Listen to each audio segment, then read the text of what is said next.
Louise, une jeune étudiante en psychologie, commence à avoir des cauchemars récurrents depuis qu'elle a emménagé dans une vieille maison héritée de sa grand-tante. Chaque nuit, elle se réveille en sueur, persuadée d'avoir entendu des murmures et des pas dans sa chambre.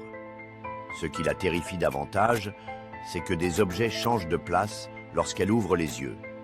Une chaise déplacée, un miroir fissuré ou une porte qui n'était pas ouverte avant.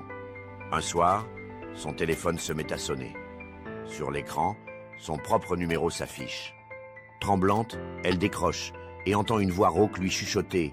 « Ce n'est que le début. Bientôt, tu ne sauras plus si tu rêves ou si tu es éveillé. » Le téléphone lui glisse des mains et elle sursaute en entendant un bruit sourd venant de la cave. En descendant pour vérifier, elle trouve une poupée ancienne posée sur une chaise, qu'elle est certaine de n'avoir jamais vue auparavant. Soudain, les lumières s'éteignent, plongeant la pièce dans l'obscurité.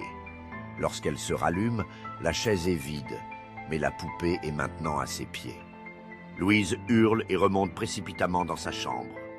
À ce moment-là, elle se réveille brusquement dans son lit, haletante.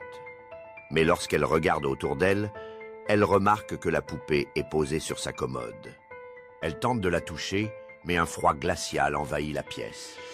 Une sensation oppressante s'installe, comme si elle était observée.